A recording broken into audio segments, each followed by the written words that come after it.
Have you ever wondered if you're truly confident or just being arrogant? It's a question that can be a little challenging to answer, because the line between confidence and arrogance can sometimes seem blurred. However, understanding the distinction is crucial in our journey of becoming high-value women. As we understand it, is a positive belief in your abilities. It's that inner voice telling you, yes, I can. The faith you have in your skills, your knowledge, and your competency. Confidence is rooted in reality, in a proven track record of success, and it's accompanied by humility. When you're confident, you're comfortable in your skin, you're open to learning, and you're not afraid of failures. A quality that draws people in, making them feel safe and valued. On the other hand, arrogance is an exaggerated sense of one's abilities, often coupled with a lack of respect for others. It's that overbearing certainty that you're superior without any substantial basis. Arrogance is a defense mechanism, a facade, a wall built up not from achievement, but from fear and insecurity. Arrogance pushes people away, off-putting because it's often paired with a lack of empathy and an inability to recognize the value in others. See, confidence is about knowing your worth and not being afraid to express it. However, is about trying to prove your worth to others, often by belittling them. Confidence is quiet. It's an inner strength that doesn't need to shout, is loud and demanding, constantly seeking validation and attention. So how do we cultivate genuine confidence and avoid slipping into arrogance? About being true to yourself, about acknowledging your strengths and also your weaknesses, about respect for yourself and for others, about growth, learning, and consistently striving to be the best version of yourself. Remember, confidence attracts, arrogance repels. Aim to be a high-value woman with genuine confidence. Is the first step to becoming a woman who is respected, admired, and valued for her authenticity and strength. Remember, confidence is not about being perfect, it's about being real. Now that we've established the difference, how can we build this coveted confidence? Let's get right into it. Confidence, like many other qualities, isn't something that magically appears overnight. It's a journey of self-discovery, self-improvement, and constant work. But don't worry, we're here to guide you through the process. Let's start with positive affirmations. These are statements that you repeat to yourself, preferably in front of a mirror, which reinforce your self-worth and capabilities. For example, you might say, I am strong, I am capable, or I am worthy of respect and love. The beauty of affirmations is that they are entirely customizable to fit your unique needs and aspirations. They work by replacing negative self-talk, which can erode your confidence, with positive, empowering messages. Think of it as watering a plant. The more you nourish it with positivity, the more it will grow. Next up, we have power posing. You might be wondering, what's a power pose? Well, it's a body posture that conveys confidence and assertiveness, even if you might not be feeling that way. Research has shown that adopting these poses, like standing tall with your hands on your hips, can actually boost your confidence and reduce stress. It's a fascinating example of how our body language can influence our mental state. But how about setting achievable goals? Goals give us a sense of direction and purpose, and achieving them boosts our confidence. It's essential, however, to set goals that are realistic and achievable. Setting unattainable goals can lead to disappointment and a hit to your self-esteem. So start small, celebrate your victories, and gradually take on bigger challenges. Now, you might be wondering how all of these techniques can impact your overall mental health and self-perception. The answer is simple. By practicing positive affirmations, you reinforce a positive self-image. Power posing helps you feel more confident, even in stressful situations. And setting achievable goals provides a sense of accomplishment and progress, which bolsters your self-esteem. But remember, confidence isn't a destination, it's a journey. It takes time, patience, and consistent practice. And it's okay to have moments of doubt or to stumble along the way.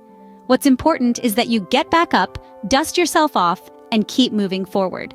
In conclusion, building self-confidence involves a combination of mental exercises, physical techniques, and goal setting.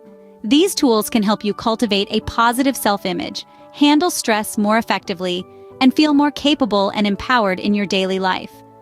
Consistent practice of these techniques is the key to building and maintaining self-confidence. Remember, we're all works in progress.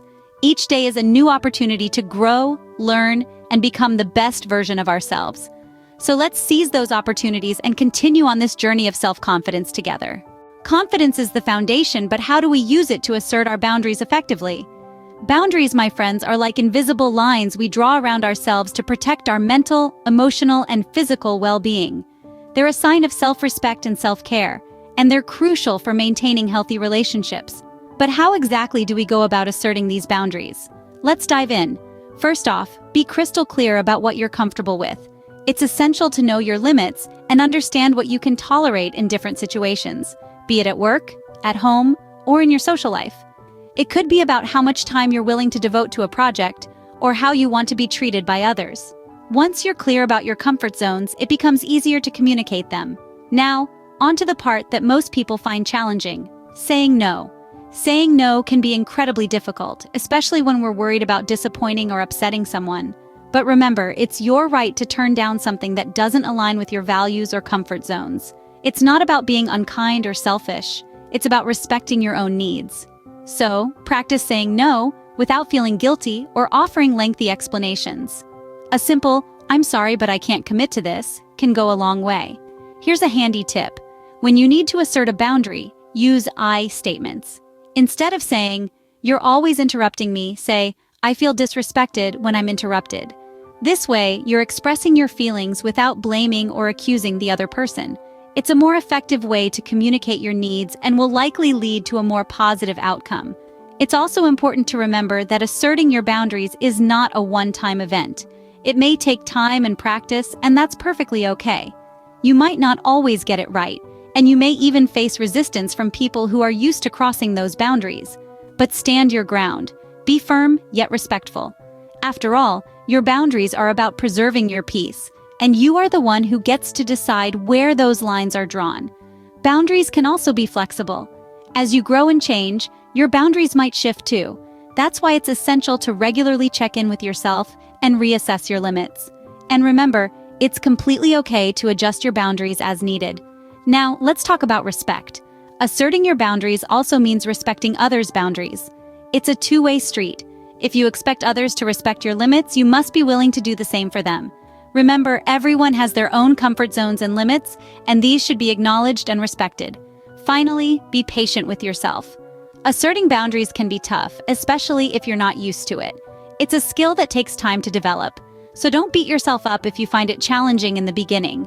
Keep practicing, keep learning, and with time, it will become second nature. In conclusion, asserting your boundaries is a powerful way to show respect for yourself and others. It's about knowing your worth, respecting your needs, and being brave enough to communicate them. It's a vital part of your journey to becoming a high-value woman. Asserting your boundaries is a fundamental aspect of self-respect and self-care. So let's embrace it, practice it, and make it a part of our everyday lives.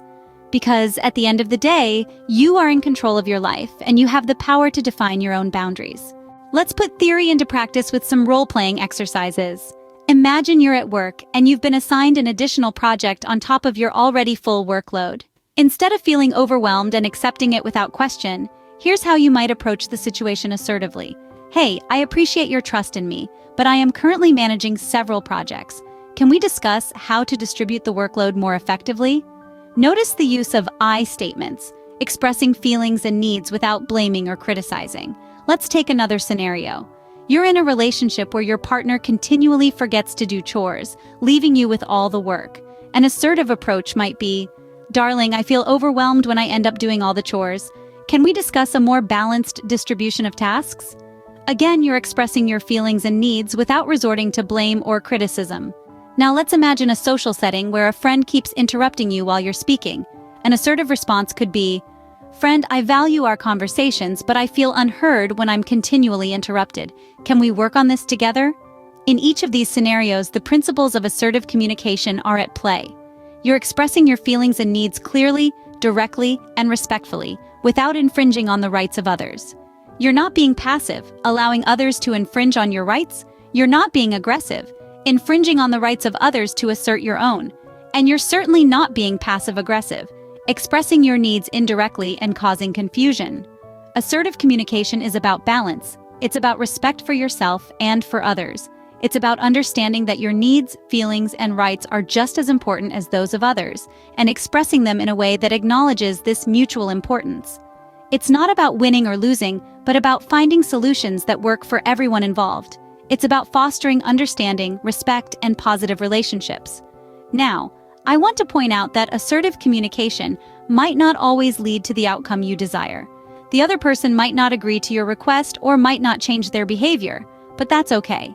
The goal of assertive communication is not to control others, but to express yourself clearly and respectfully.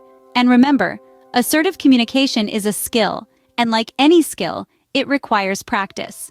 The more you practice, the more comfortable you'll become with it, and the more natural it will feel.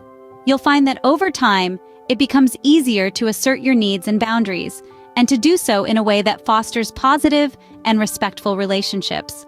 So, I encourage you to start practicing assertive communication today. Start small, with situations that feel safe and manageable. As you become more comfortable, challenge yourself to use assertive communication in more difficult or complex situations. And remember to be patient with yourself. Change takes time, and it's okay to make mistakes along the way. In fact, making mistakes is an important part of the learning process.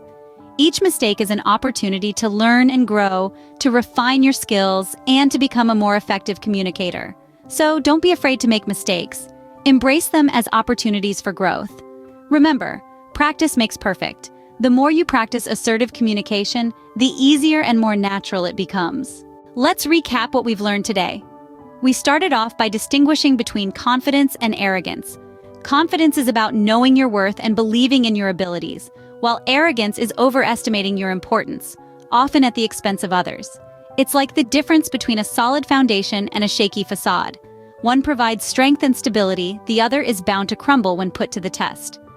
Next, we explored techniques for building self-confidence. We discussed the power of positive affirmations, those encouraging phrases you repeat to yourself to reinforce your self-belief.